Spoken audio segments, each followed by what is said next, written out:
one, wake up early, gon' rise with the sun. Step two, get some good, some food in you. Step three, think real hard about what you wanna be.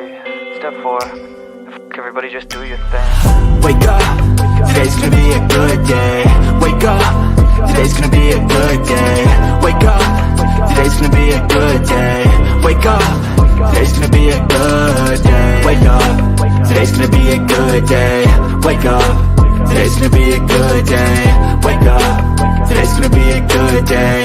Wake up, today's gonna be a good day. Yo, set your affirmations, aspirations. I got shit to do, the aftermath of preparation. Good food, good mood, blood in circulation. One step at a time, yeah, that's how you make it. Set a goal you control and the steps you take them. I try to pick one thought, have some concentration. And if I make a mistake, it's called education. I try to do this every day, call it replication. Wake up, today's gonna be a good day. Wake up, today's gonna be a good day. Wake up, today's gonna be a good day. Wake up, today's gonna be a good day. Wake up, today's gonna be a good day. Wake up, today's gonna be a good day. Wake up, today's gonna be a good day. Wake up, today's gonna be a good day. So life ain't easy, yo, I think there's a reason though. Ups and downs, just like every different season, yo. Sometimes I'm high, other times I'm barely breathing, though. I always gotta fight and hide from the demons, yo. Negative thoughts are poison, they rot. Head full of flies, so here come the clouds. They'll never stop unless I can swap all the bad for the good in my head when I'm lost. Yeah, so I'ma fake it till I make it. Positive thoughts are overtaken, I got patience. One day at a time is how you operate a cadence. A flow, you grow, you show yourself a foundation. Stay away from all the shit that causes temptation. I know that I like to do it cause it's sensation. I live my life in my head like a narration. Don't expect greatness, do my best, man, I'll take it. Wake up, today's gonna be a good day. Wake up, today's gonna be a good day. Wake up, today's gonna be a good day. Wake up, today's gonna be a good day. Wake up, today's gonna be a good day. Wake up, today's gonna be a good day. Wake up, today's gonna be a good day. Wake up, today's gonna be a good day. Wake up, really gon' rise with the sun. Step two, get some good, some food in you. Step three, think real hard about what you wanna be. Step four, everybody just do your thing. Hi, Bullhorn Betty. Thank you for my shirt. Welcome to the Bullhorn Betty Kids Club.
And slid down so we can see a red suitcase right here for law enforcement if they're watching and you guys would like to come back here.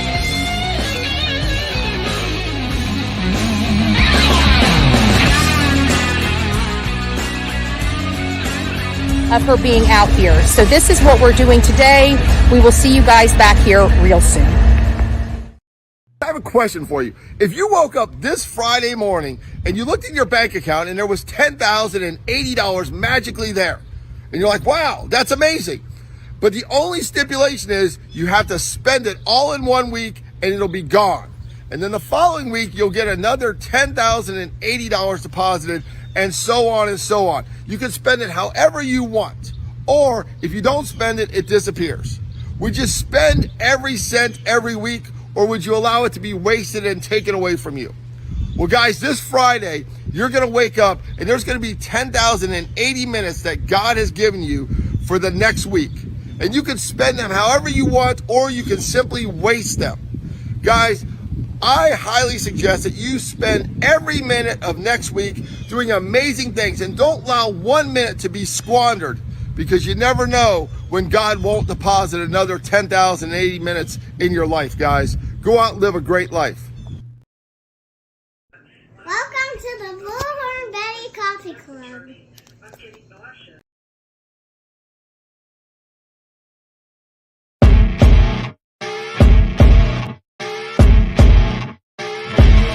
As you wake up in the morning, you want to find the latest, greatest information about criminal cases and have an intuitive conversation about the suspects associated with these cases. Head over to the Bullhorn Betty channel on YouTube.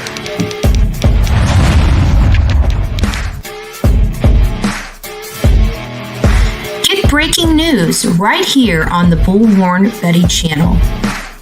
Welcome to the Bullhorn Betty Coffee Club. Enjoy your stay and enjoy your day.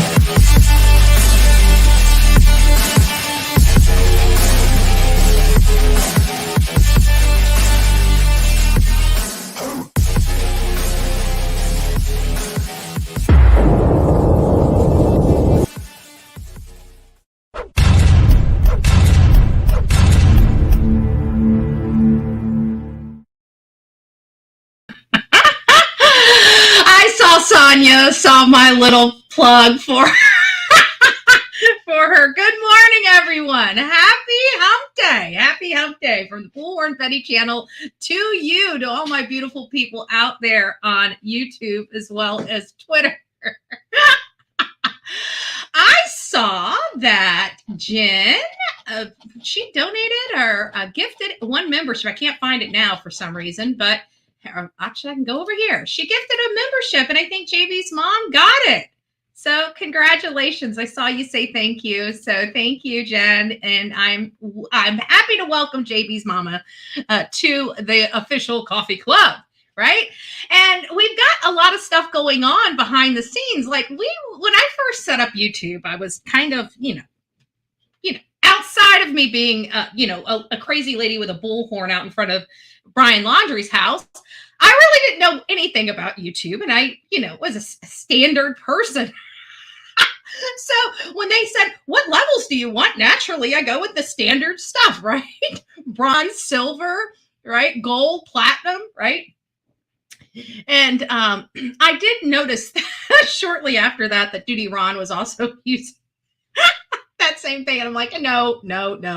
But I didn't know if it affected, if I changed it, if it would affect the membership levels, if it would kick you guys all off. I didn't know. So I've learned since then that's not the case. So we actually, because we have grown into this big, beautiful family here on YouTube, the Coffee Club, right? So we're going to be revamping our membership levels to kind of show our personality here. And so we are running this gift away. I'll call it a gift away, right? So how we're going to do this is we're going to be giving a lucky winner either a shirt, a Bullhorn Betty shirt, or a Bullhorn Betty hat. It's going to be coming from Sonia, but it's going to be purchased by Bullhorn Betty. So you're going to be getting something that I purchased for you for this raffle giveaway, gift away type of contest, right? It's a contest. And so we're doing this on the 4 levels. We have 4 membership levels, and we're trying to decide what the name of those membership levels are. We have some great ones coming in, but I want more. Again, this is a competition. The best person wins, right? You'll win your official Bullhorn Betty shirt or hat. So far, we have some great entries so far. We have the first one, which was light roast, medium roast, dark roast, and espresso. Love that. We have mocha latte, Americana, cappuccino, and espresso. We have party horn, microphone, speaker, and bullhorn. Love that. So, and then somebody's like, we're going to need to customize emojis. Yes, we're going to need to customize emojis. So we also have mellow yellow bean, medium roast, intense, seriously intense bean, dark roast baked bean, and off the Rocco espresso bean. I love it. I love it. So if you have some ideas that kind of go with either the Bullhorn or the coffee club, right? Make your entry be known. So you can either, respond here on the community post, or you can send me your entry to bullhornbetty@gmail.com. That's bullhornbetty@gmail.com. And we also received an entry. The first entry that was on here that started the community post was the first entry I received from Gmail. We also have another entry that I received from Gmail, which was instant bean ground and brewed. So I really am liking these. These are really kind of clever. I love them. I love them. So keep them coming. And somebody is going to win. Today is Wednesday. So we'll run this for, I don't know, maybe Monday. So have all your entries into me by Sunday of this week, just in a few days. And I don't know if I'll be doing a live after church on Sunday. Most likely not, because I've been trying to take at least one day off just to rest the bones. But maybe, you never know. I might just have, wild hair at my booty and just say, hey, I miss my peeps, right? So get those in by Sunday. We may do the drawing. Actually, we'll do the drawing Monday morning. I think that would be great. So get your contest entries in, and again, you get to pick whatever Sonia has for Bullhorn Betty swag. You can pick whatever you want, and she just tells me what I need to send her. We send it. She mails it out. You get it in a few days. It's perfect. Before we get started, we're going to jump right into the case, but there are a couple of little things that I wanted to talk about here on the Bullhorn Betty channel before we dive into the meat and potatoes of this. And we're going to get in. I did a lot of work on the Charlotte Sena case, especially with these other two people that may potentially be linked with Craig Ross. Craig Ross is the man that was arrested for abducting Charlotte Sena from the campground that she was at. There's a lot more to the story than we've realized, and I'm going to be going over and breaking it all down. It's a wild case. These other two potential victims, well, they are victims, but I don't know, they're potential victims to Craig. And we're going to be I'm just going to give you guys the information because, quite frankly, after reviewing everything, it looks sus. I will admit it looks really sus, but I don't know. It's very possible. That's what I can tell you. It's very possible. Oops, wrong one. There we go. So this came in to me through email. This is Brett Burnett. I don't have a whole lot of information. Actually, let me just check my cell phone real quick to make sure I don't have a whole lot of information. We'll get to the language of letting go in just a second. Let's see. Okay, so he was in Kingsland, Georgia.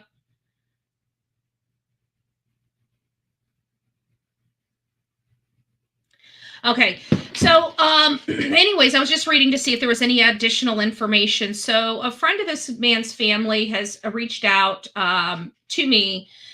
He's not getting a lot of attention. He's obviously an older person, so we know how older people are treated by law enforcement. But it's not law enforcement's fault. Let's just be honest. We're adults, and we're allowed to move freely, whether our family knows where we are or not.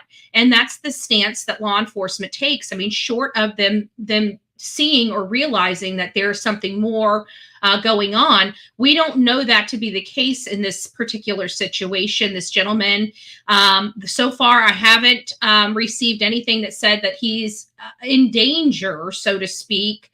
I mean, everybody that's missing could have potential danger, right? But either way, from what I'm gathering, there's nothing saying that he's in danger, but there is enough saying that he's missing. The family can't find him. Maybe somebody in the audience knows who Brett is and could let him know that his family is desperately trying to find him. He's been missing since August 1st of this year. And again, Kingsland, Georgia. He was last seen wearing a red t-shirt and blue jeans. He has multiple tattoos. Neck has hand holding a skull. The right arm has skull and Confederate flag. He takes medication that he left behind. If you know anything about him, he does have a case number here. His case number is 2023 000 4297. The phone number for Michael Frunter is 912-674-9485. Again, they are looking for this man. He hasn't been seen in quite some time. Obviously, law enforcement is involved. They haven't made heads or tails.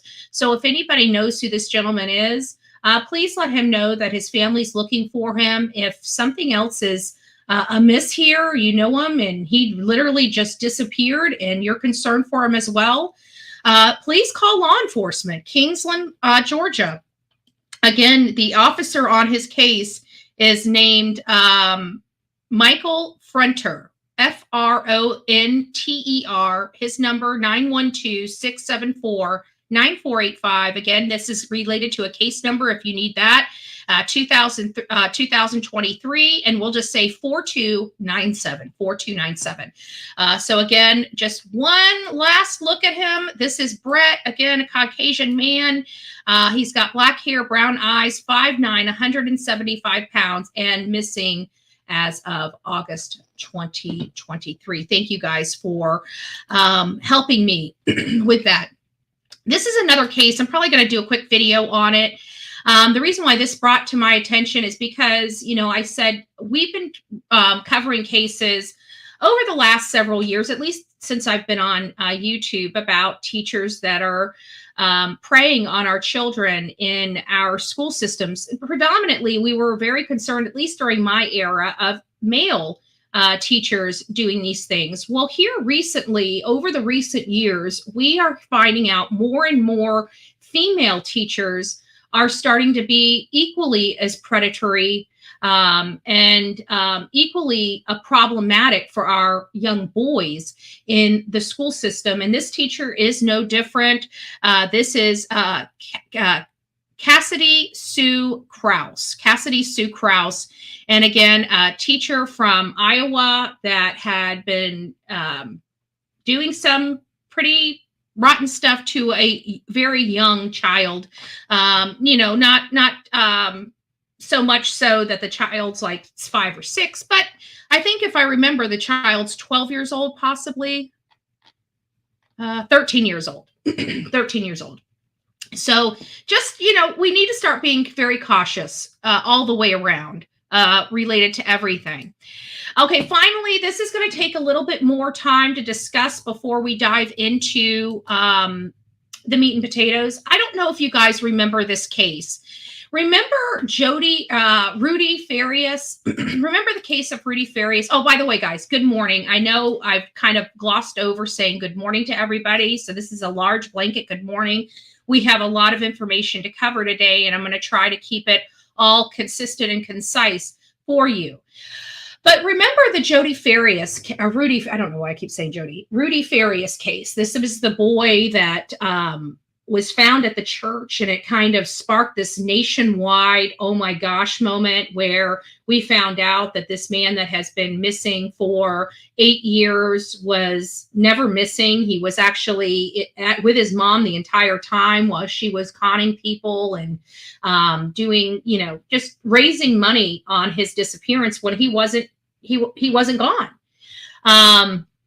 Yeah, it was a very strange case. And then there was some stuff where he was a local activist was out there and spoke to him and was saying, you know, that his mother was abusive, and it seemed like that was taking a forefront, and then it kind of got stepped back. And the reason why things like that get stepped back is because there's internal policies within all law enforcements related to victims of crime. Certain victims of crime, those victims are not associated with those crimes, or they remove the name of the victim. Here in Florida, I think it's called Marcia's Law, is the law that we have here in Florida that prevents, say, the release of a victim's name.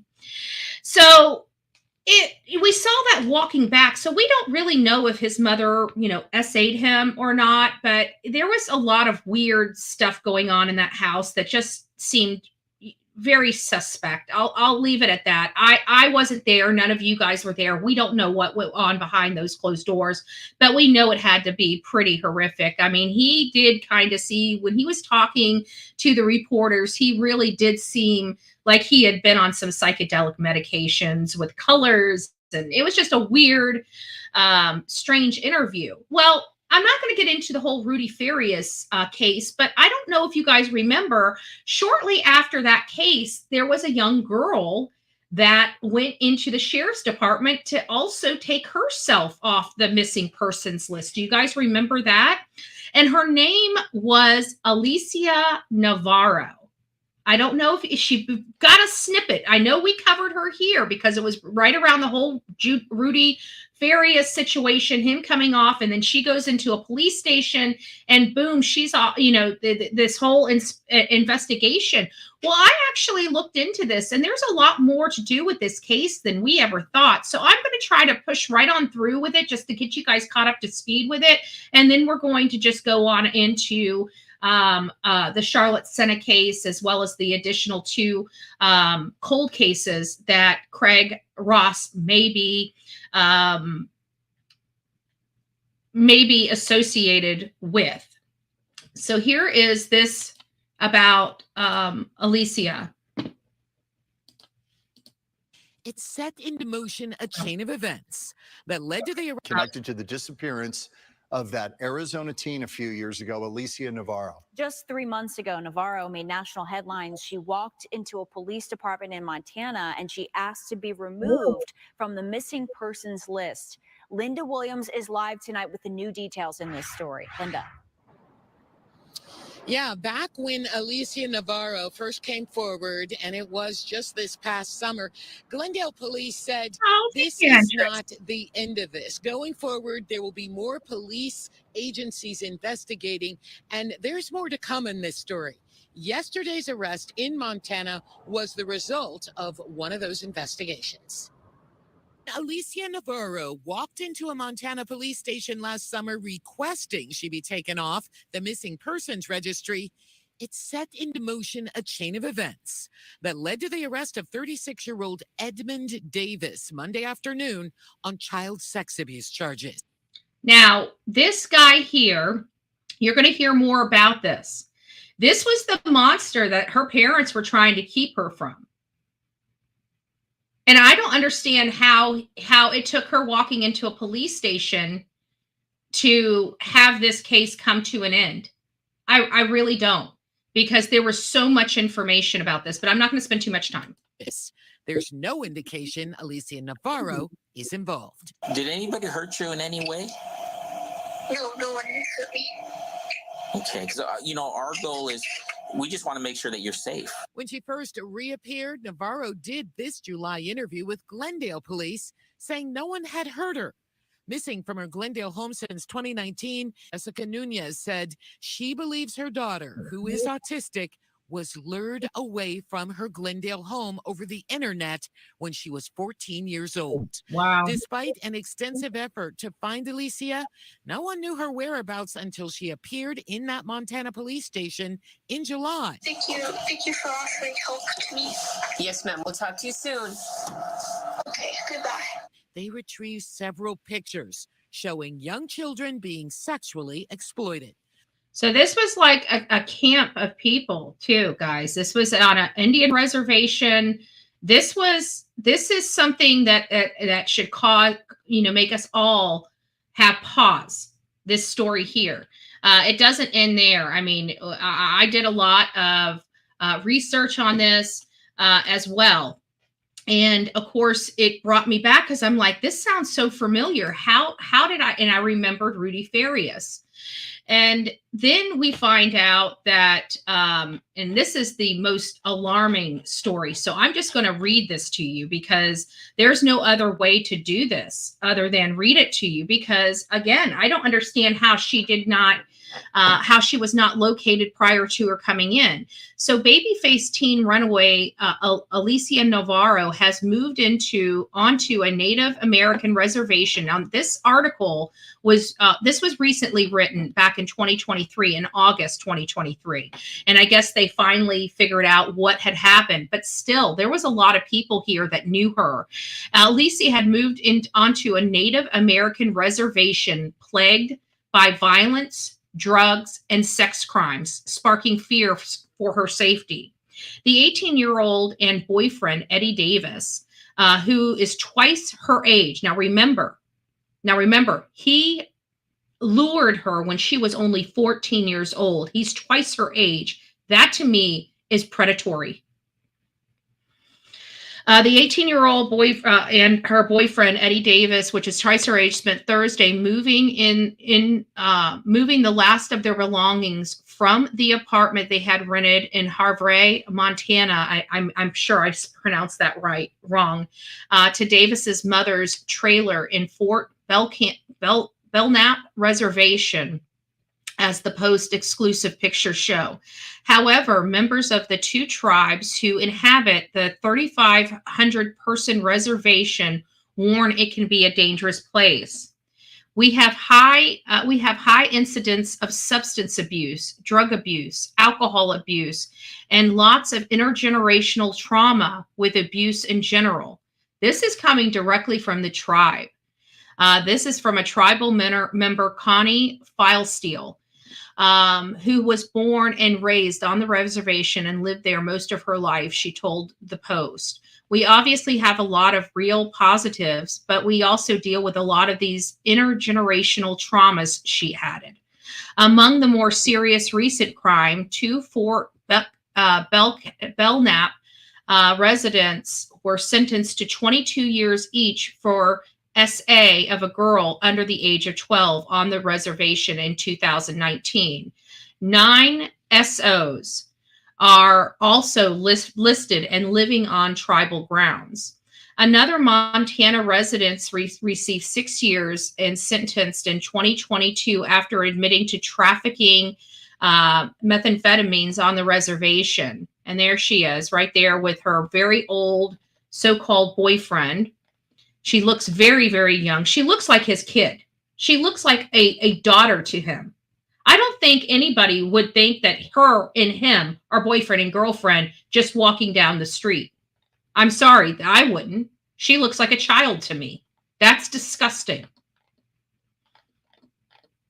And you can see her playing with a dog here. You know, she's out. There's her much older boyfriend. In past June, the Harlan, Montana man admitted assault with a dangerous weapon after he was accused of shooting an occupied house on the reservation. And February 2022, another man was sentenced to 6 years after admitting to shooting up a house with a rifle. The arrival of Navarro, who was the subject of a nationwide search over the last 4 years, led by her mother after disappearing in the night from her Glendale, Arizona home with Davis, has also made some people weary, especially with the attention they bring to the area. His family is supporting him, tribal member Cheryl Horn said in a reference to Davis, but all the rest of the community is not wanting this. Just because he's here doesn't mean we want him here. So even the tribal people are saying, we've had enough of this guy. So long story short, we have an idea of what truly happened with Alicia Navarro. She was lured by a predator. And even though that predator is still with her, she was still lured by a predator at a very young age. And she's autistic and very impressionable. That man is now being charged. Thank God. He should have been charged long time ago. I mean, her mother's even doing a Find Alicia, which has 39,000 followers on it. And they have been trying diligently to find her for all this time. So I'm glad to hear she is 18 now. That is correct. That is correct. But she had been on the missing person flyer for some time, and she just wanted to be removed. She had not been missing. It appears that she's very happy with her boyfriend. It seems. I don't know why she went in there to take herself off the list. Maybe she felt that he was safe. Now that she was 18 years old, I'm unsure. But, you know, the bottom line is there's things called statutes of limitations. And I don't believe those statutes of limitations had run out when she wanted to be removed from the list. And it's now caused a lot of problems. Now, they've been with each other for years. You know, no matter what he's charged with, it sounds like, you know, there could be this, I don't know, this, maybe she doesn't realize he's a predator. Maybe he doesn't realize he's a predator, but he is. So getting on, but before we get to Craig Ross, we're going to go to the language of letting go, which I had forgot to read earlier in the day. And this is stop tricking yourself. Even the best of us get tricked from time to time. Someone comes along and impresses us with magic. Later, we discover it wasn't magic, just an illusion. Sometimes the issue isn't the people we're trying to trick us. We tricked ourselves. We saw what we wanted to see regardless of what reality was. Then when reality started to creep in, we told ourselves if we held our breath and didn't feel our feelings and hope long and hard enough, reality would change. We don't have to get mad at ourselves when we get tricked, even if we fooled ourselves. We need to see it, acknowledge the truth, and become aware of what reality is. Don't let your embarrassment over finding yourself in a bad situation cloud your view of yourself. Sometimes all we need to do is acknowledge the truth, including the truth about how we feel. In a few days or a few months, the solution will become clear. When all the illusion drops away, that's when the real magic begins. You'll be guided along your path. God help me remember when I admit and accept the truth, I'll be given the power and guidance to change. So there is, I don't want to go into that. I wish I had more time, but again, we're trying to keep to a 2-hour time slot, and it gets hard, especially in a case like Craig Ross. Like, this could have just taken a case all by itself, the whole show all by itself. But I started doing some research and finding out that there is an investigation. I was hearing about it a few weeks ago, that there's an actual investigation into Craig Ross related to unsolved murders. Yes, that is correct. These people, the 2 girls, were murdered. And if you look at the thumbnail that I had up, you will see that the girls' faces, especially Charlotte Sena, their actual face, Charlotte Sena's face, and is it Amanda? Which one is it? It's the Jennifer Hammond. Charlotte Sena and Jennifer Hammond. If you look at their faces are very, very similar. And whenever I was looking into it, it is possible that Jennifer Hammond may even have had some blonder hair as opposed to the red hair that they've been touting her, because I saw some things that made me believe that her hair may have been lighter than its natural color. So I just wanted to go through some of this information with you. This is, let me see if I can get this a little smaller on this one. Oops. I'm on the wrong side here. View StreamYard. Yes, let me see if I can get this one just a little bit smaller so we can see it. There we go. So this is the house. This is where Charlotte was found. She was found in a cupboard in this trailer. And so since this case has, and Craig has been put in jail for the abduction, they did state at the beginning that they expect more charges to be added. And I think that's related to Charlotte. I think they're trying to let her recover a little bit.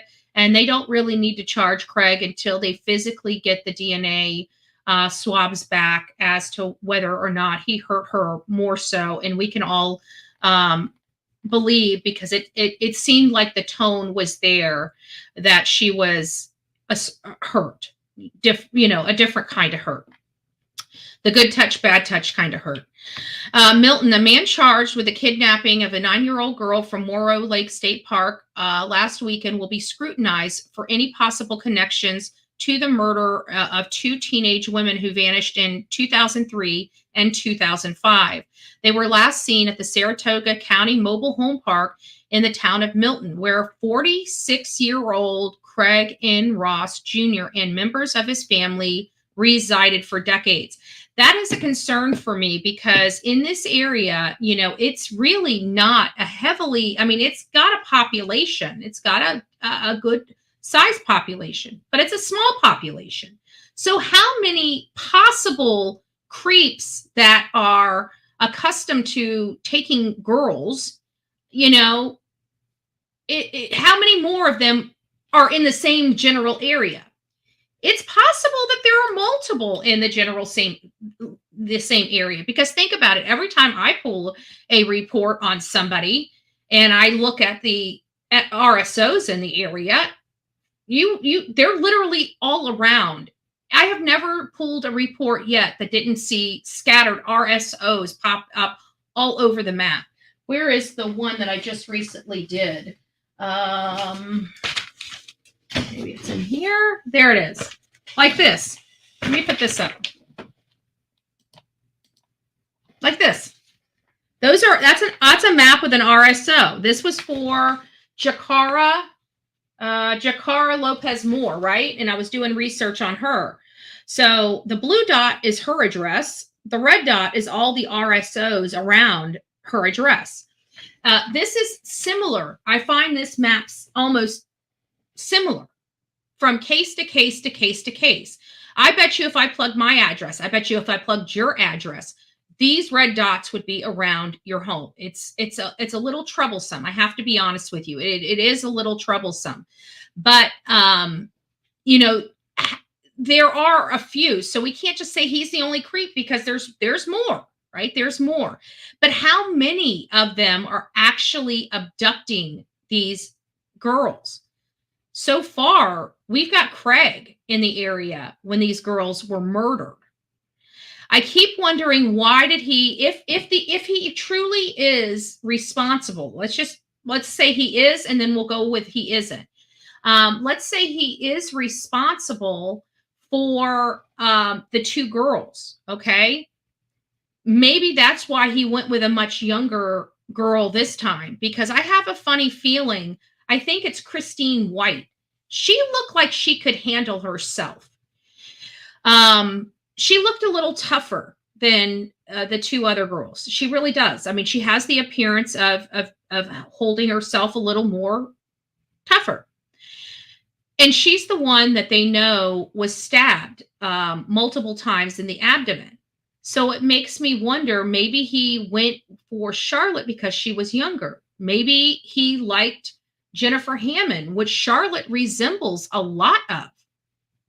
Maybe this is a reliving of a fantasy that he had, from 2003 or 2005 when he abducted Charlotte. There's a lot of possibilities, including him knowing about their settlement, which sparked that letter in the mail. So we have to look at that as well. But the skeletal remains of the victim, 19-year-old Jennifer, which went by Moonbeam Hammond, and 19-year-old Christina N. White, were later found a few miles apart in a rugged region of isolated Lake Desolation State Forest, roughly 10 miles north of where both women were last seen on summer days in Milton. Now, remember, they both disappeared 2 years apart from each other. It sounds to me like Craig and Ross Jr.'s family is a little wackadoo. I think we looked in, like his mom's like a little off. He's got, reportedly, he has MS, muscular sclerosis, and always kind of, I think he used that to manipulate primarily his family. At this time, we have no information indicating whether or not Craig is involved. So there is no information that's directly linking Craig to this case.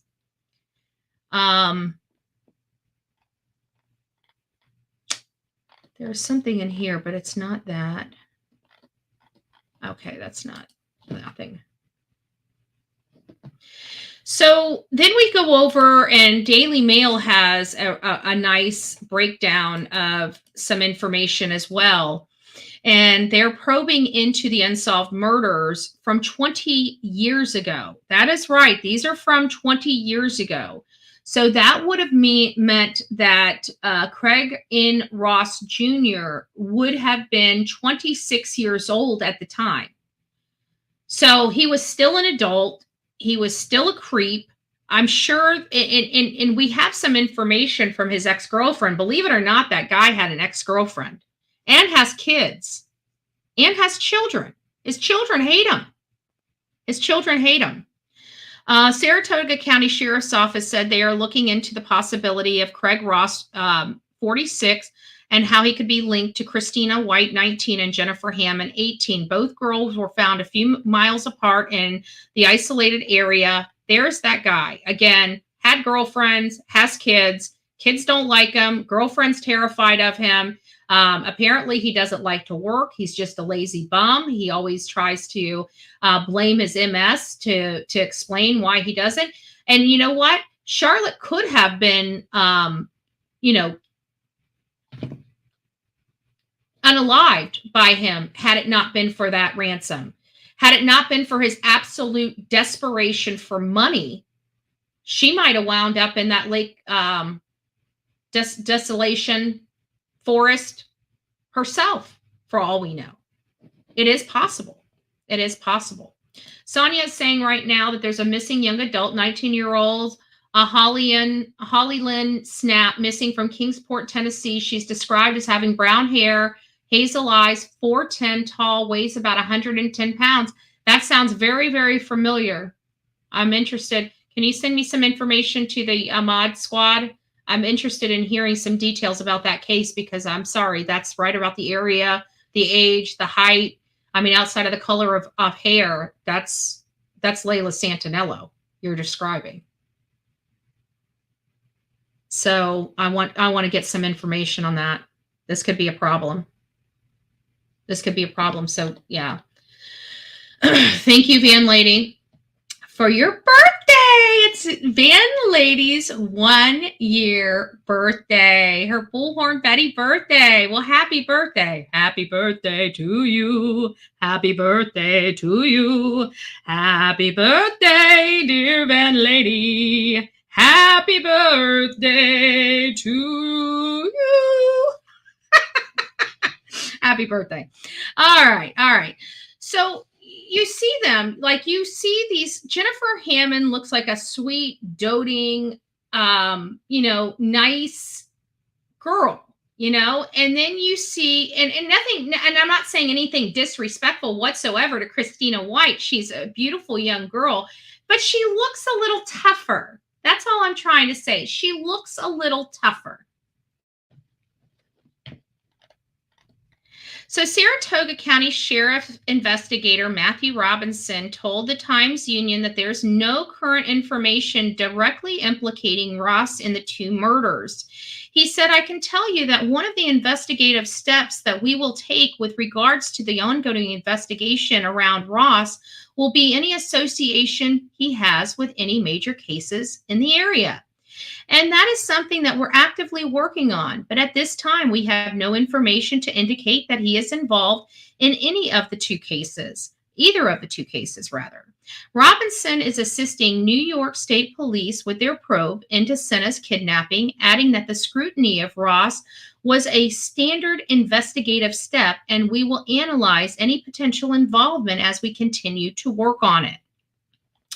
White left her mobile home park. Now, remember, this is the mobile home park that Craig lived in at the time. He lived in this mobile home park. He was, I think she lived on one side, but we know that Craig Ross knew Charlotte Sena, had seen Charlotte.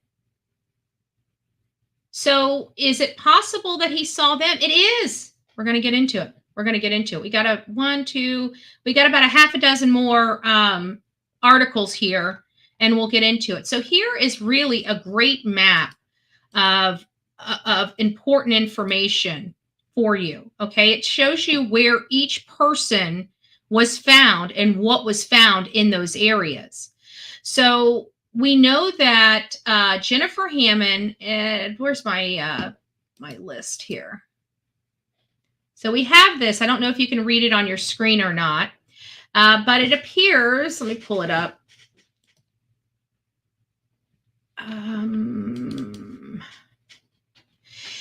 I'll tell you exactly. So this is, we always talk about, people always say I make mistakes on dates and stuff like that. Well, there's a reason why those mistakes do happen here.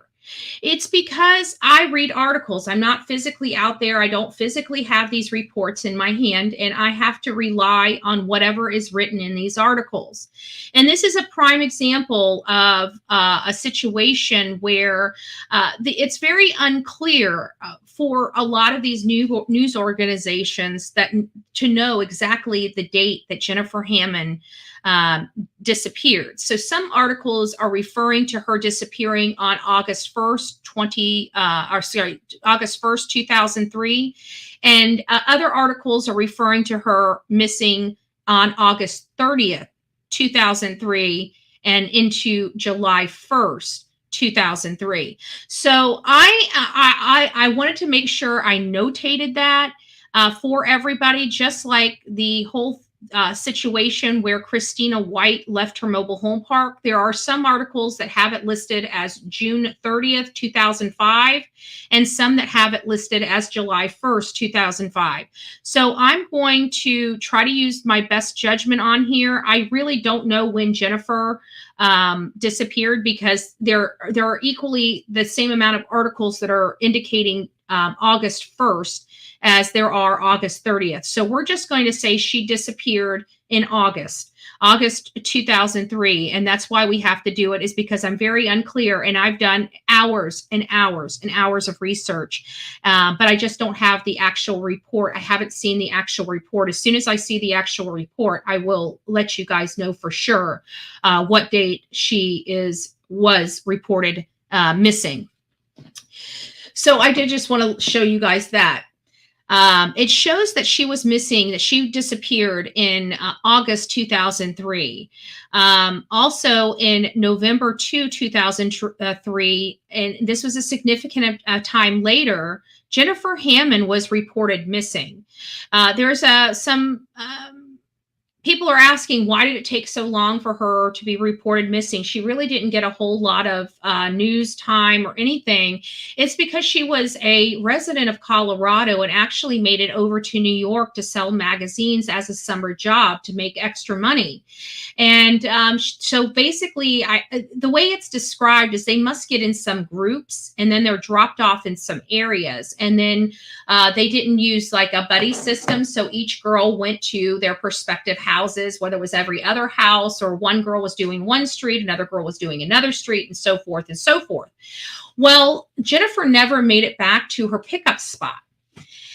They didn't think anything of it until they were supposed to leave to go back to Colorado. And that's when they learned that her stuff was still in her hotel room and it was untouched.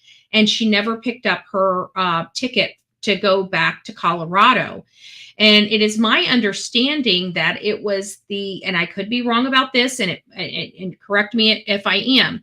I have conflicting reports, and it may be because mom may have reported her missing in Colorado and her employer reported her missing elsewhere. But either way, it doesn't appear that she was reported until November 2nd of 2003, even though she was missing in August 2003. It's because she was away from home and her parents had no knowledge.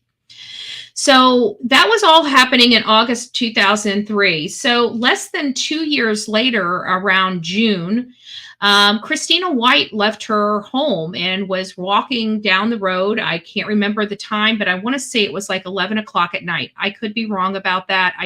10 p.m. at night is what I've got listed here, 10 p.m. So Christina left the Saratoga Village mobile home park where Craig Ross Jr. resided at the time, and she was walking along Grayson Road about 3 miles from her home. It was the last she was seen before hunters found her remain in Daketown Forest in 2006. So police have confirmed that she was stabbed multiple times in the abdomen and chest. Her phone, wallet, and a knife she usually carried were missing. And that's why I said she was a little tougher, because that seemed like somebody may have tried to attack her. She tried to defend herself, and they took her knife from her and used it on her. That's kind of the feeling I got when I was reading the case about this. And again, she was found. Forensics revealed she was stabbed, and LE believes she was killed shortly after her disappearance. Her remains were found March 10th of 2006. Now, fast forwarding, 3 years and 6 months, almost to the day forward, a hiker located remains in Lake Desolation. And that's just it's a town of Greenfield in Saratoga, New York. The dental records did confirm it was Jennifer. So she disappeared in 2003. 6 years later, they found some of her remains in a forest-like area. And if you notice, a lot of the stuff around here is forest-like area, and that's what's important. So getting back to the map, right here, it kind of shows you where the remains of Jennifer Hammond were, which are right up here. I don't know if you guys can see my cursor or not. And White's remains were here. They're not too far from each other, approximately 10 miles, and then it goes through where everybody was living. So this is where Christina was last seen, and she was seen on Geyser Road. And then Hammond was just seen right outside of that mobile home park. And you can see where they were last seen, and right in the middle of everything is where Ross's trailer is. So it is very highly suspect that these girls disappeared. The last one that was murdered in this area, and law enforcement believes whoever killed Jennifer Hammond is also responsible for Christina White's death as well. They, for whatever reason, they don't tell us why they feel that they're linked. They say it's because of their hair color, their stature, and everything like that. But I don't know, because it looks like potentially that Jennifer Hammond may have lightened her hair up. And I think that's super interesting, because if she's lightened her hair, we also know that Charlotte Sena had recently became more blonde. She was more brown head, dark haired child, but she had the face. She does have a similar face and similar facial features as Jennifer Hammond. But with Christina White being a little more rough, a little more ballsy, carries a pocket knife.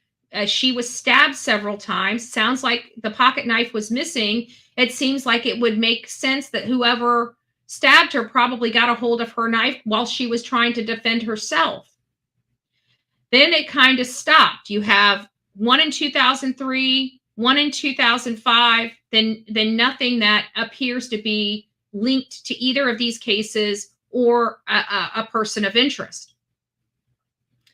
Until you get to Charlotte Sena, a much younger victim that looks more like them, probably a younger victim that wouldn't put up as much of a fight as, say, a ballsy 19-year-old with a pocket knife, right? So these things, you can make them make sense when you break them down that way. There's still no linkage to Craig Ross or these other girls, but there's enough here that caused me pause to say, yes, this is a viable person of interest in these two girls' deaths and murder. And look how similar her face. I mean, you take the hair away, the brown hair, look at the nose, the eyes. And then you go back over to, let me see if I can get a bigger picture of, hold on a second. I got one here. Just give me a second. Let me pull one up. There it is. We'll use this one. So this one right here, This one right here. Look at her face. Look at her eyes. Look at her nose. Now we're going to go over here. Look at her. They could be sisters, in my opinion. So was Craig living out a fantasy? That's what I'd like to know. There's enough here. There's enough here, guys. Now, we can't say that, you know, obviously 100% he's responsible for Jennifer.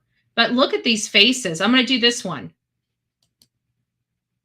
Look at that. Right?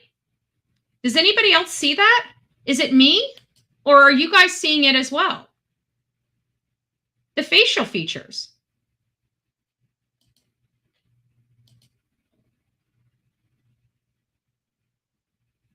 Didn't he have a daughter? Wonder what? Oh my gosh.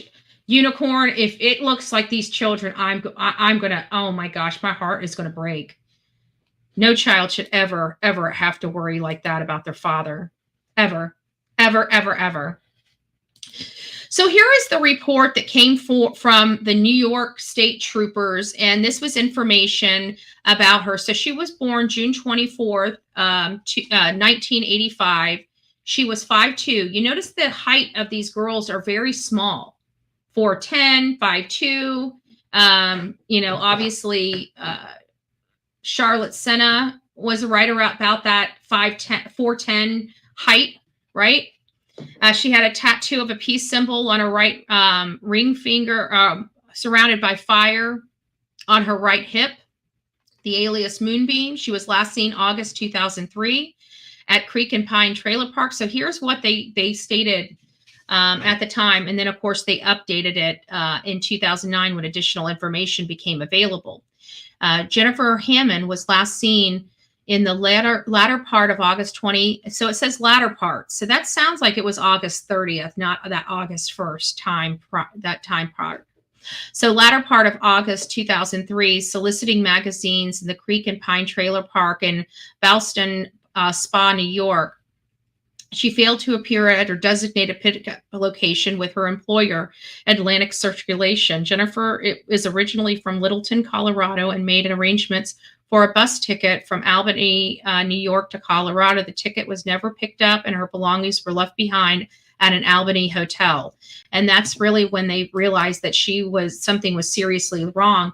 But talk about the protocols and procedures that they had in place at that time. They weren't that, you know, we weren't safety oriented in this era of our life. I don't think many of us, we would never believe it's going to happen to us. But look at that face. I'm sorry. Her face looks so much like Charlotte Sena. It's uncanny to me.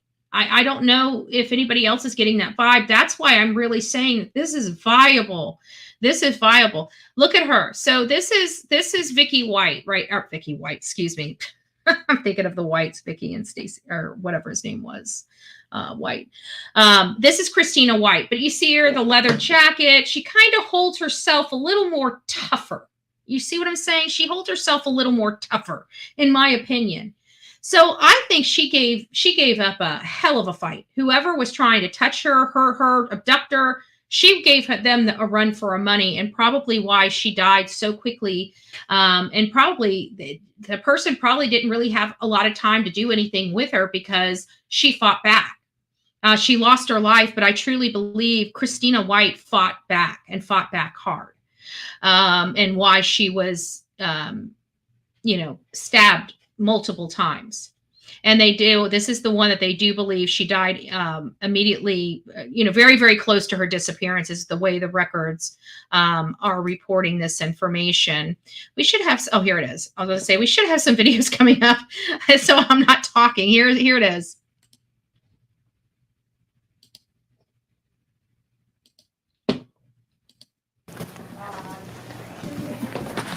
These are two of probably about 10 different files that we have on the cases. The papers inside document years worth of leads and evidence. The White homicide, I think we're close to over 500 leads that we've conducted. Some dating back to the 1980s. Each bin represents a case Saratoga County Sheriff's investigators have been so far unable to crack.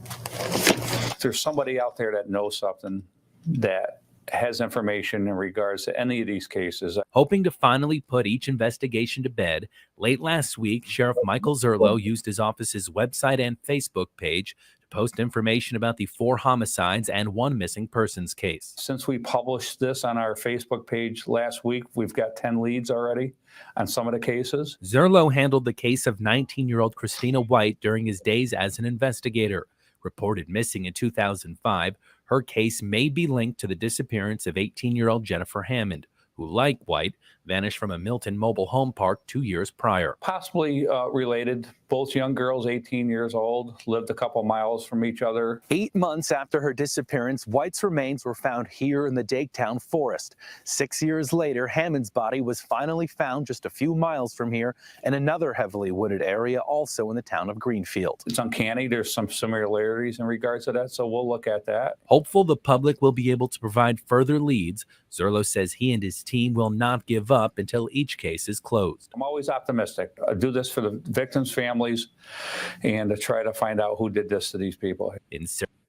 So there you have it. That is that particular clip. I found that to be very interesting because it gives you a little more insight. This was a case that when was this? Hold on, let me find out when this was. This was from 2017 is when they decided that they were going to start looking into these cold cases. I have to say, you know, there's a lot of older cold cases that are getting solved here lately. And although, you know, me in privacy, you know, I love clearing cases almost more, almost. I'm still very concerned about our privacy and our giving up of our liberties and our rights and stuff, unbeknownst to us, or maybe we don't realize the repercussions of it. But I don't want law enforcement having my DNA. It's my biological material. It's something that I take very seriously, no different than my eggs, right? You know, so I don't know. I don't know. But they started this back in 2017 when they opened this case back up. And I found this interesting. They said there are probably 10 different files that we have on cases, Zula said Thursday, while White's homicide, I think, are very close to, they had very close to over 500 leads that were conducted on the White case. I really do think that this is that Craig is really a viable person of interest in these cases. The proximity, the fact that he is obviously deviant, you know, sexually deviant, I guess is really the best thing I can say about it. But getting back to this case, I don't know if you guys know Amanda Priest. I can't pronounce her name properly. It's either Priest or Precy. Anyway, she is Craig's ex-girlfriend. Her statements are very, very concerning. So I'm just going to read this entire article to you because it reads, or at least a good portion of this article, because I really think you need to hear it. This is coming from his ex-girlfriend. I don't see how anybody could date that, but hey, you know, maybe he looked better without all the hair, without looking like a wildebeest. I don't know. Milton, New York, 9-year-old Charlotte Sena suspected kidnapper Craig Ross allegedly knew. Let me put this up here so you guys can read along. There we go. Craig Ross allegedly knew about the girl's family fortune, claimed his former girlfriend, Amanda Priest.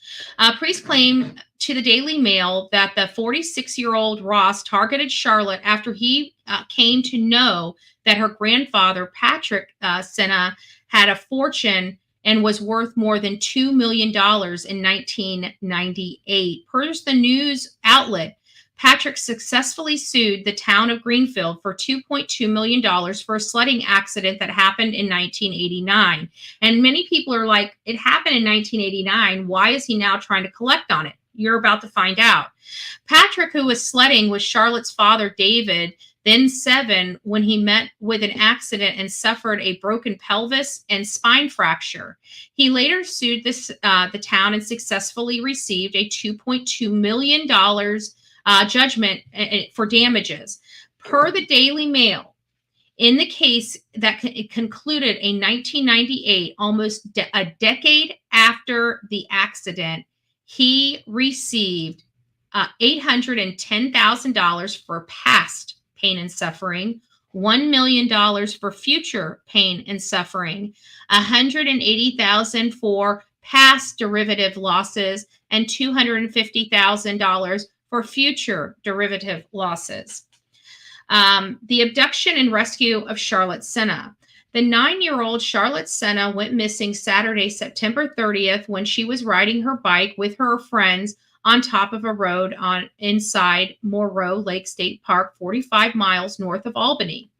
The search began for the 4th grader when she didn't come back and her parents called 911. Extensive searches began after investigators issued an Amber Alert on Sunday, October 1st. In the wee hours of morning on Monday, October 2nd at 4:20, a black car approached the house and left a ransom note in their letterbox. The trooper immediately rushed to the note and were able to get a fingerprint from the letter, which matched Craig Ross's print from a record when he had a 1999 DWI charge. On Monday night, after the extensive operation, Charlotte was rescued from, just dropped down on me. Sorry about that. Was rescued from Ross's camper parked behind his mother's home, and he was charged. Now, here's his ex-girlfriend. Ross's former girlfriend, Amanda, claimed to the outlet that Charlotte's grandfather sued the town of Greenfield years ago, and people around Saratoga were aware of it. She further added, I think that's why he had held her ransom. He was hoping to get some money because he's struggling financially. That kind of money would have had him set up for 4 to 5 years. He never wanted to work. He was always wanting to find people to mooch off of, whether it be a girlfriend or making his mother feel bad because of his MS is so bad, claimed Priest. Priest claimed that she was also a victim of Ross and obtained a restraining order against him in 2017 after he grabbed her by the throat in both hands. I'm a little concerned about the charges because they charged him with a misdemeanor of criminal obstruction of breathing. That should have been a felony charge, if you ask me. Priest also claimed that Ross was evil, and his own children felt he was a monster.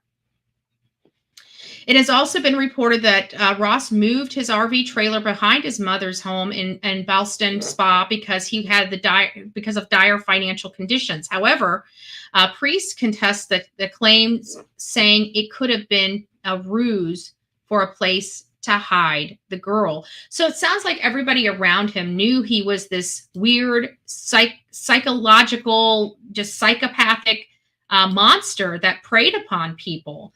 And it's really, really sad because, you know, these girls, how many more? And why is nobody doing anything about it in this Saratoga area? It seems like they kept giving him a pass and kept giving him a pass. From my understanding, she even dropped the charges. So I'm not sure. Here's some more information. It says everybody wants to know where their loved one is that is missing. You always look every day for that person to contact you or turn up, Bowen told gaggle of reporters and cameramen gathered at the county courthouse Thursday. If we can put a little closure, even though it's a sad closure, at least it'll give closure to the family knowing where the person is. But closure wasn't what was gnawing at Bowen's conscience Thursday. The fact the closure was about the last thing on his mind. Instead, it was another case that came to the forefront, one that anything but closed. Christina White's skeletal remains were found in March 2006, more than 8 months after she vanished into the night. She had an argument with her family member on the eve of her disappearance and was last seen walking along Rock City Road at just a short distance from her home in a trailer park called Saratoga Village. Some say she left her home after having an argument with family members. She vanished just 5 days before her 20th birthday. We're following all leads. It's going slowly. Slowly indeed. Nearly 4 years later, Bowen's crack team of investigators doesn't seem any closer to solving Christina's murder than they did when the hunters stumbled across her bones in Greenfield's Daketown forest. Both girls were petite. Christina was 5'3", weighing 98 pounds. Jennifer was described as 5'2", weighing 110 pounds. Both had child-like features for their age. Child-like features. Very interesting language all the way back then. So it tells me even back then, they had some type of inclination that this was an SA type of situation, and that the person that was targeting them may have been targeting them for their child-like features. He may have been totally unaware. Jennifer's bone structure was small enough that investigators initially believed the skull was that of a 10 to 12-year-old child. Listen to that. You can't make this stuff up. And we know Charlotte Sena has similar facial features and of similar age. So again, nothing is directly linking Craig Ross to these cases, but I'm telling you, there is definitely something going on that makes me give it pause. You know what I'm saying? Like, I believe that there's enough, I want to say almost like circumstantial evidence, but it's not really, you know, not to the heightened degree that it's needed. But it almost feels. Veteran homeowners, have you tried getting a home? There we go. It's they seem similar. Facial feature wise, height wise, weight wise, young appearance, childlike appearance, that of a 10 to 12-year-old. Seems like he was living out a fantasy with the older girls back in 2003, 2005, and actually relived that fantasy with Charlotte Sena, possibly. .com/home upgrade. Again, nothing is, but there's enough here to assume. What the heck is this? I thought this was related to Sena, but this is not what I was looking at earlier. So I guess it's not. Yeah, I guess that's not. That's really weird. But there's their remains. She never arrived at the designated pickup. We've already heard that. I'm sorry, but there's Charlotte. And there they are. And you can see where her hair is colored. She's got different colors in her hair. And this is the one I think looks the most like Charlotte Sena right here. And there's the monster. And look at that. I also want to, let me see what this one is. Oh, here's the best one right here. I'm sorry, they all look similar to me. If you guys agree that at least there are some similarities here between all three girls, put a 1 in the chat. If you're still like, nah, there's too much differences, put a 2 in the chat. I just want to gauge the chat and see where we are.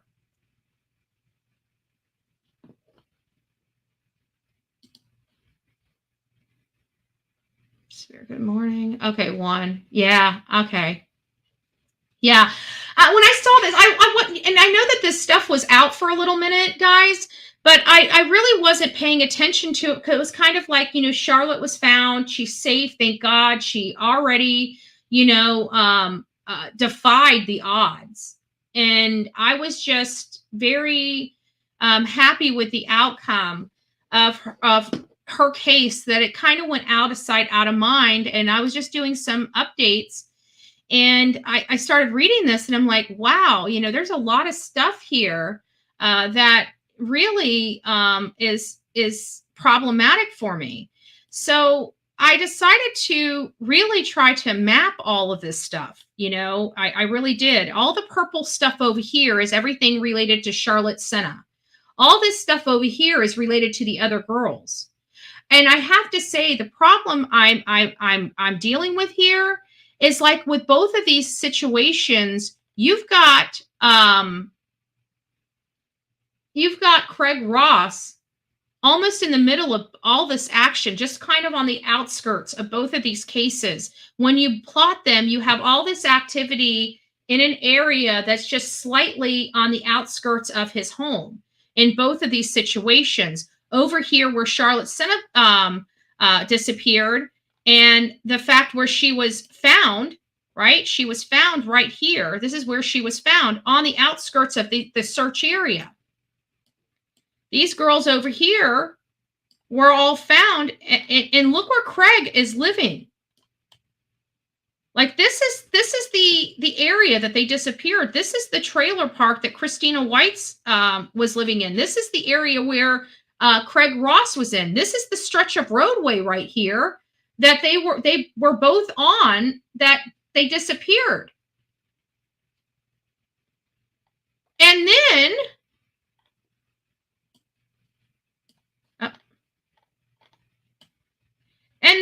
their bodies are found way over here, kind of in between where Charlotte disappeared and where they disappeared. This is where Christina White, this is where they actually found the hunters found the skull and bones. This is where around the area where both of them disappeared. We had another Christina White's remains located in Dakeville State Forest Park over here. So, I mean, you're seeing, you're pinpointing, you're seeing a lot of similarities too. So you're seeing in this particular matter, for me, I'm seeing similarities in size, facial features, the appearance of young girls.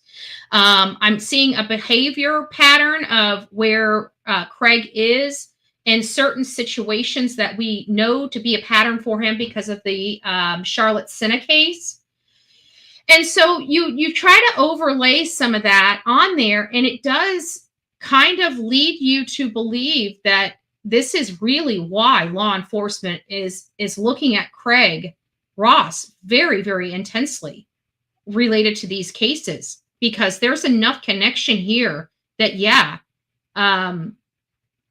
he could very well be responsible. And I keep trying to go back, you know, even with all of these red dots, you know, that we see when I pull these reports of people that may have, you know, had trysts with, we don't know the situation. But for most of those people, their victims weren't, didn't come up, you know, didn't disappear, weren't abducted, and weren't killed. So they've done a lot of dirty deeds. They're RSOs. They've done a lot of rotten stuff, but they're victims. I mean, they're RSOs. They're out because you see the red dots. So their victims have to be alive in many of these cases. Otherwise, they'd be in prison or on death row. So how many people in that area are capable of abducting a child-looking person? Well, we definitely know there's one out there. And we definitely know that it appears that he stalked that child. He knew that child. He knew where that child lived. He was familiar with that child's face, familiar with that child's family, familiar with listening and reading about the settlement that was finally coming in. So there are things here, folks. There are absolutely things here. What else do we have? Okay, here's and we've got we got a couple more things, and then we're going back to another video. This one I found interesting, and this is just kind of going through a lot of the same stuff that we've already heard. But what I like about this is it gives you the map to show you how close these two girls were to each other when they were abducted. They were very, very close to each other. 900 Rock City Road is where I believe that's where Christina lived. And the 855 Middle Line Road is where Jennifer was last seen. They were within walking distance of each other. That's a very, very that's a pretty good coincidence. And again, why they feel these two cases are related and linked to each other. Close proximity, close facial features, close body features. And then you've got them both having, both by themselves at the time as well. So there is where their bodies were found as well. One in Lake Desolation Road and one in Dake Town Forest. Very close. Very, very, very close. And you know what's right in between all of them? Craig. Just under 2 years after Jennifer vanished on June 30th, 2005, 19-year-old young woman named Christina White disappeared after leaving her home at the Stockade Mobile Home Park, which is what it was known at that time, which is now Saratoga Village, which is a mere 1.2 miles from the trailer park where Jennifer disappeared from. Christina was seen by witnesses walking on the road near Gayson Road and Roland Street, which is about 3 miles from her home. For Christina to get there, she would have had to walk right past Middle Line Road and the Creek and Pine entrance to that mobile home park intersection at Gayson and Middle Line. Less than a year later, on March 10th, 2006, hunters found human skeletal remains in Dake Town Forest, a town of Greenfield, which would be identified as those of Christine White.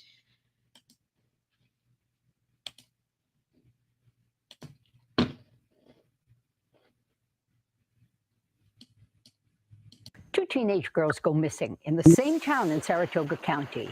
Both are found dead within miles of each other. Two unsolved murders that could be the work of one killer. In tonight's Cold Case 13 file, Jerry Gressinger shares new details in the deaths of Jennifer Hammond and Christina White as investigators make a plea for information.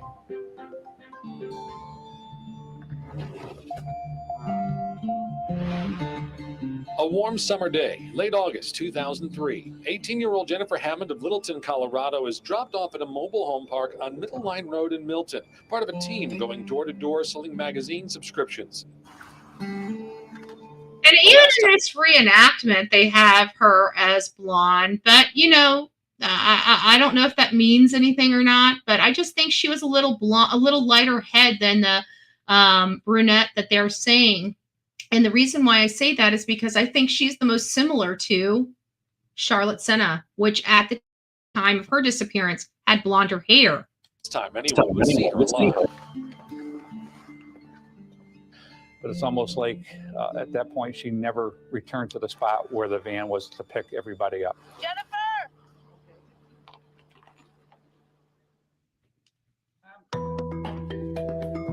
Saratoga County Sheriff Michael Zurlo was an investigator at the time. It wasn't alarming to Jennifer's co-workers at first. She'd been planning on returning to Colorado. They assumed she'd just gotten an early start. But all of her belongings and her bus ticket were still in her hotel room, and no one back home had heard from her. Fast forward to 2005, and with Jennifer still missing, another young woman, 19-year-old Christina White, is at home at the then Stockade Trailer Park on Rock City Road, also in Milton, and goes out for some air. She went for a walk, and that was the last time she was seen.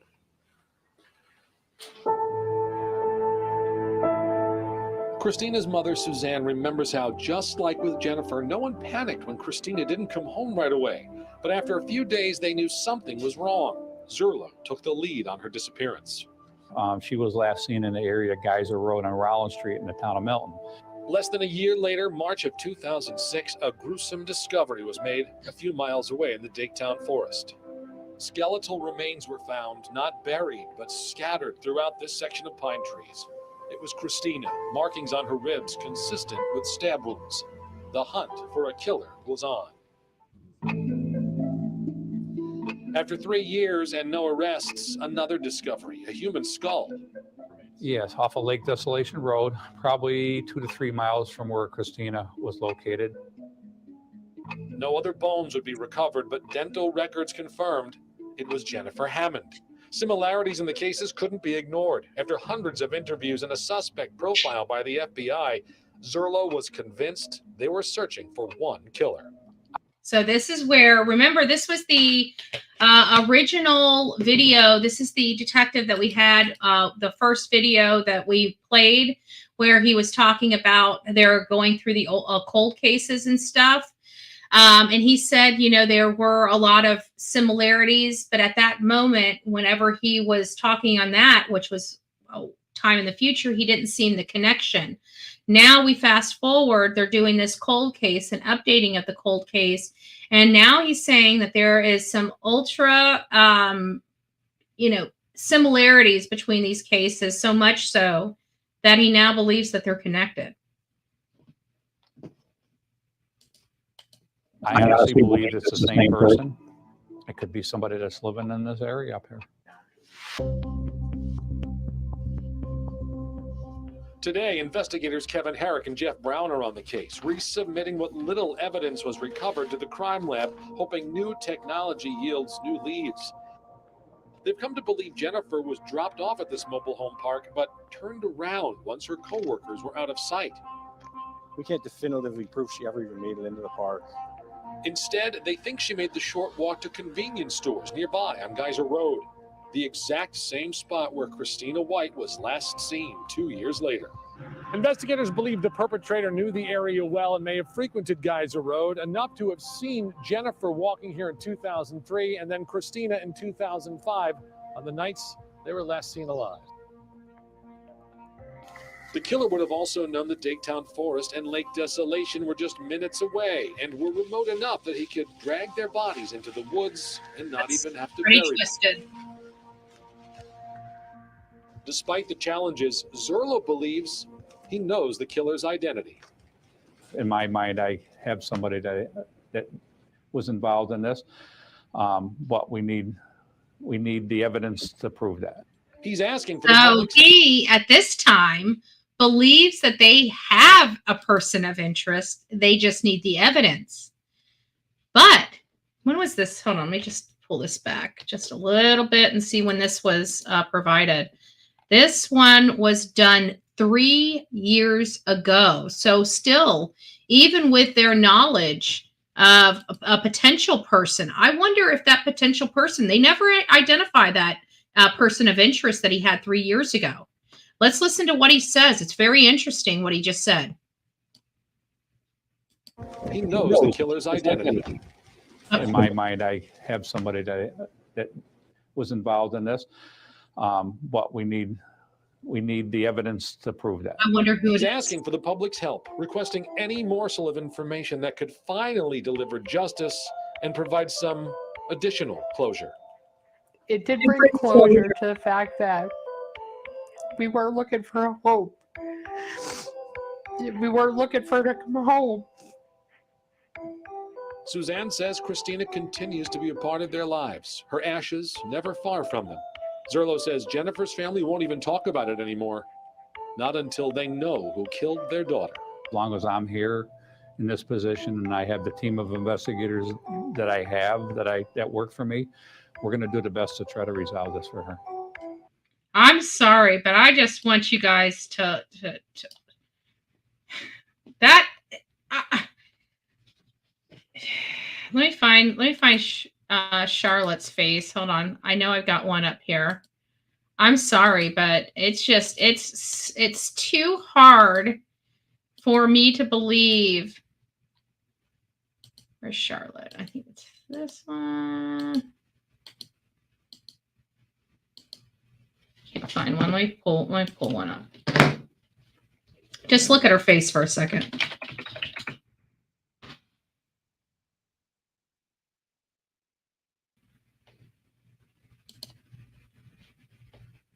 I mean, there are some differences, but for the most part, I personally, let me put these together so I can go back and forth between them. I personally think there's enough facial features that look similar. Because I don't know. I'm just saying. I think, where did that? I don't know. They look similar to me. That's all I can say, is that they look ultra similar to me. And this is just more about the Syracuse girl. Oh, this is when her skull was found. This was published in 2009 and updated in 2016. Let's listen to this. With no fees and no overdraft fees, banking with Capital One is the easiest decision in the history of decisions. Kind of like choosing Derek Jeter as the pinch hitter for your baseball team. Jeter, you're in. We need a home run. I'll give it a try. I swung a bat once or twice. That's Jennifer Hammond. That's out of here. Yep, even. There we go. Skull found in New York is missing Douglas County teens. A skull found in a New York State forest this week belongs to an 18-year-old from Douglas County who went missing after she was dropped off to sell magazine subscriptions at a trailer park 12 miles away in 2003. Jennifer. All right, so I think in this one, I mean, it's a little bit of a blurrier photo, but again, I still think, I don't know. I'll let you guys decide. Let me see what else I have here.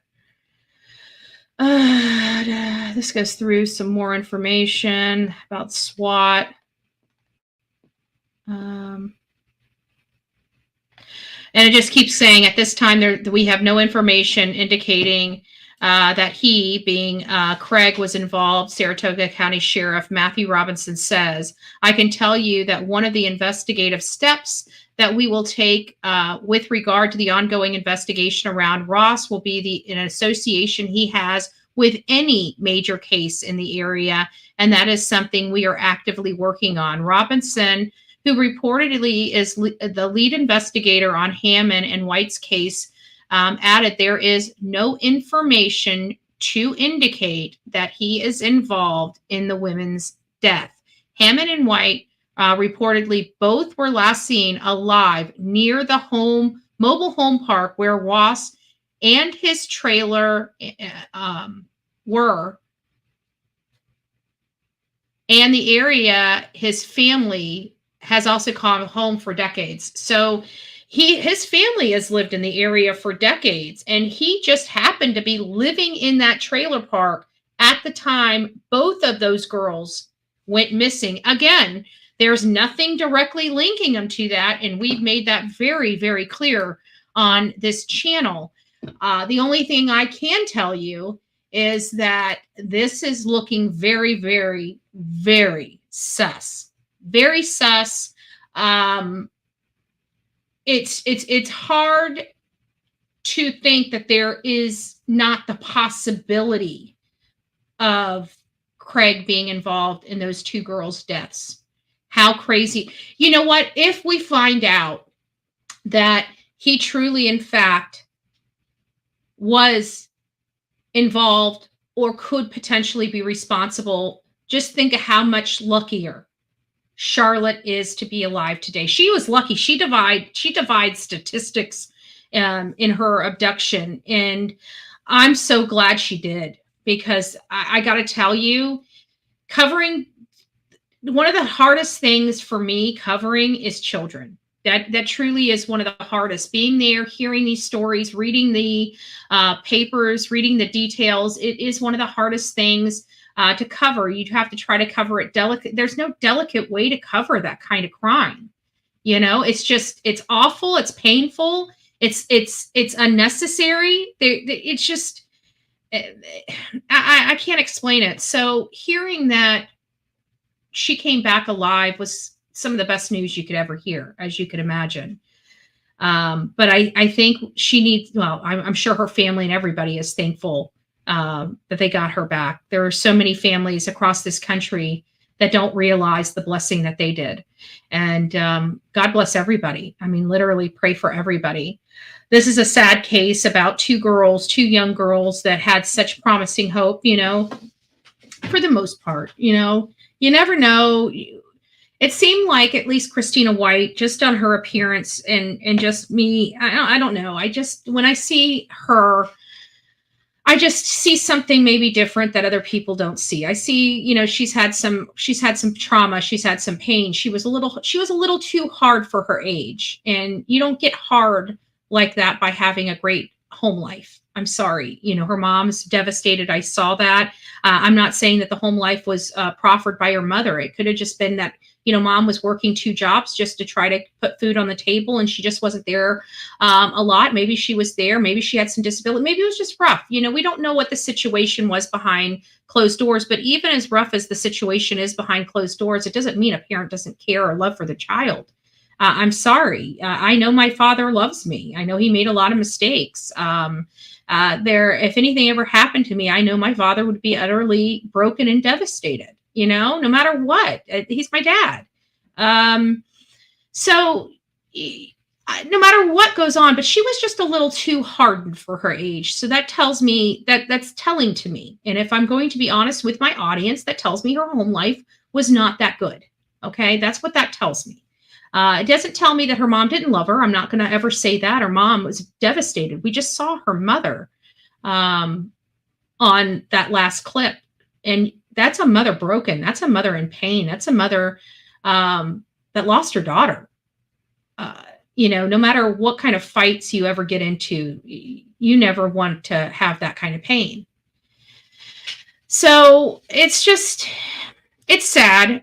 I don't know if Craig in Ross did these crimes, but I know he has what it takes, right? We know he definitely has what it takes to do it because he's proven that with Charlotte Sena. There could have been a lot of other twisted creeps out there. This was back, a lot of us never really thought of the dangers out there. I mean, I think we watch this and I still think, we still lock our doors, right? We watch true crime and we go and lock our doors and stuff like that. But I still think in the back of all of our heads, we still believe it's not going to happen to us. I still believe after everything we do, we live in this world where we still think it's not going to happen to us. I'm guilty of it. I'm guilty of it myself, for example. This is a true story. So I recently went over to my mom's house. She made me chicken and dumplings. Mama Bullhorn, we love you. But I recently went over to Mama Bullhorn's house, right? And spent some time with her. And when I got there, one of the things that she was so proud of, and I thought it was clever. Talk about a clever idea that's really inexpensive. Those not spring rods, but they're the ones that twist, but they're extension rods, but they twisted kind of lock because they're screws. You guys know what I'm talking about? Curtain rods, right? Adjustable ones. Well, what she did is she bought some cheap adjustable curtain rods, and those are her bars on her sliding glass door. Talk about clever. And they're cute, and they go right into the little, sides. Like you can put it up in there, so you don't even really see it. It's like you don't even see it. And so she has this door that has like this little, I don't think anybody could break into it and get into the house, but mom watches true crime. Okay. Mom watches entirely too much true crime. So she got the smaller ones. And she put them up and down from the top to bottom. Nobody's getting in Mama's house, okay? Mom has secured her house. Probably the most clever thing I have ever seen. She probably spent about $25 in adjustable curtain rods. And people, she's got Fort Knox, and you don't even know it. Don't even know it. But anyways, she's showing me all this stuff. And I'm like, why are you doing that? She's like, because it's crazy. It's crazy out there. I watch your show. Right? So I'm like, Ma, come on. You know it's never going to happen. So I do it too, right? You know it's never going to happen to you. Right? We all do it. We all do it. We need to stop doing it. We need to be more vigilant. We need to keep, our eye. We need to be aware of all of our surroundings. We need to be aware of all of our surroundings.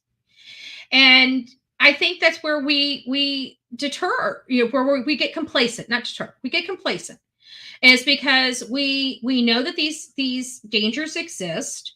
We kind of still are in this bubble where we feel that we're immune to these things. And then when bad things happen to us, we're shocked because we weren't paying attention. So pay attention, right? If you've never had crime committed to you, congratulations. You're different, because for the rest of us, it's more like this.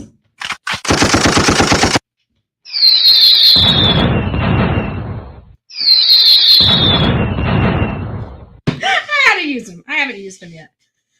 But then some of us are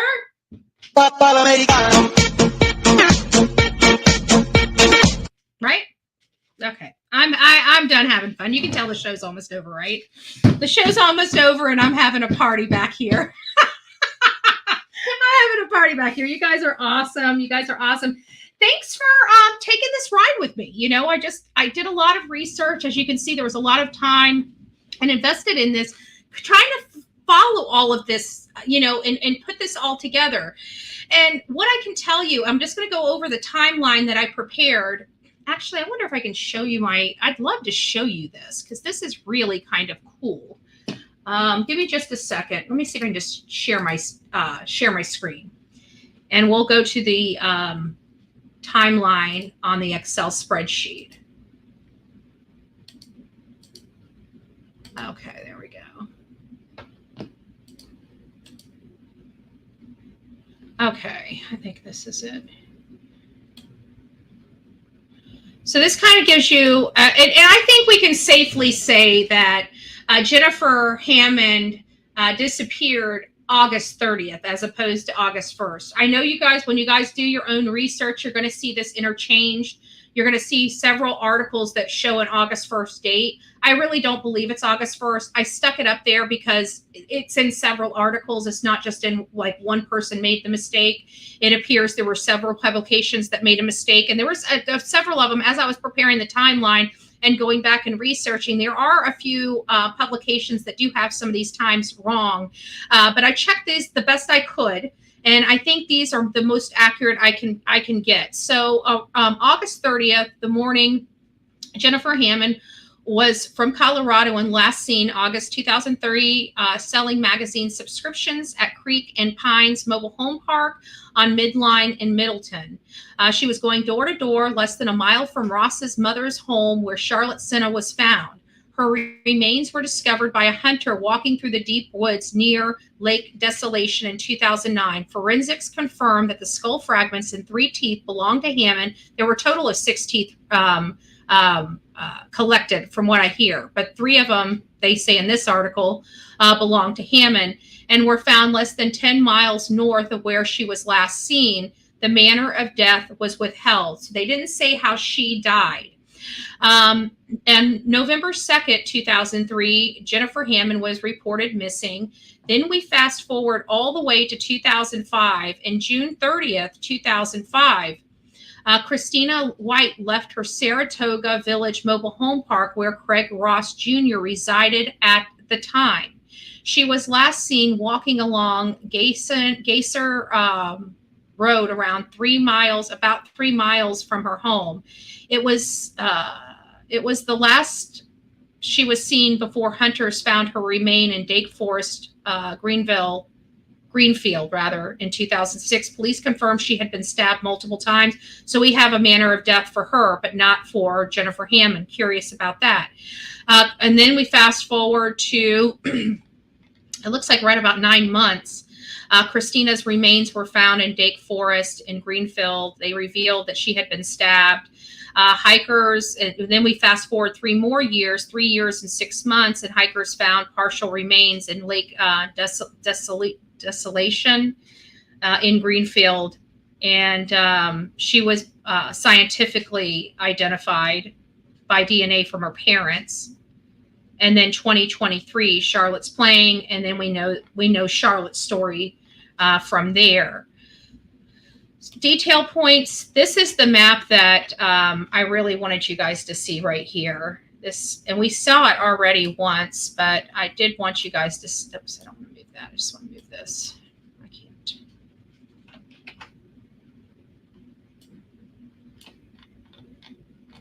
But there's where everything is. And I'm sorry, I still feel not so much Christina White, the one that disappeared in 2005, but definitely Jennifer Hammond is the one I personally feel most resembles Charlotte Sena. And if you're talking about somebody that's serial or does this stuff, they just like Gilgo Beach, right? Rex Heuermann. He has a type. And I truly believe that Craig Ross could potentially have a type. This would bode into him him being so comfortable to snatch an unattended girl at a campground. That takes some freaking balls. That doesn't seem like somebody, looking at it, doesn't seem like somebody this was their first time doing it.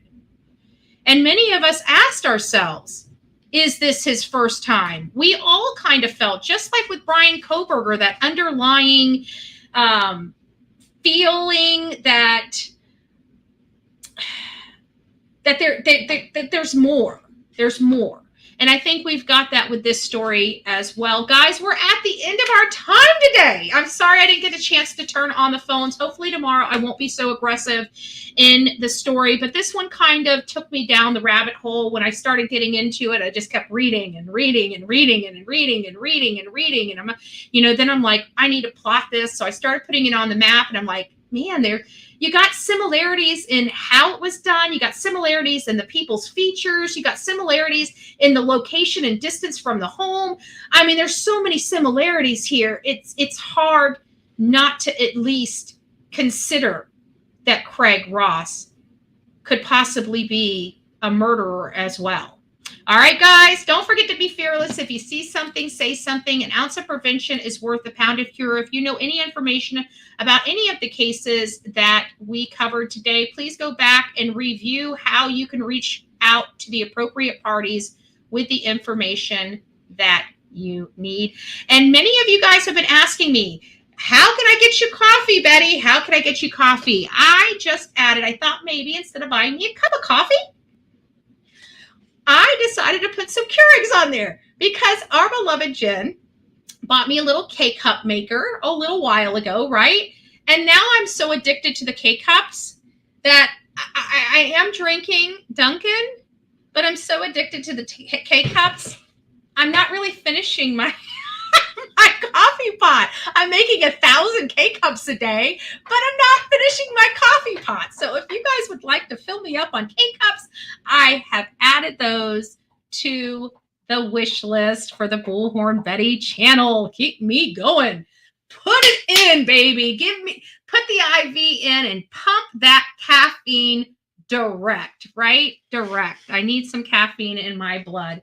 So guys, you have a wonderful day. God bless each and every one of you. Again, until next time, please be safe and kind to one another, especially in the comment box below.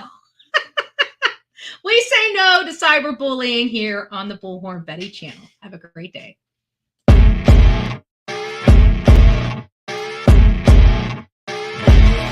As you wake up in the morning, you want to find the latest, greatest information about criminal cases and have an intuitive conversation about the suspects associated with these cases.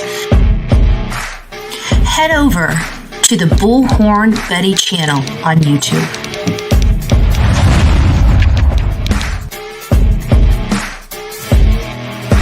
Get breaking news right here on the Bullhorn Betty channel. Welcome to the Bullhorn Betty Coffee Club. Enjoy your stay and enjoy your day.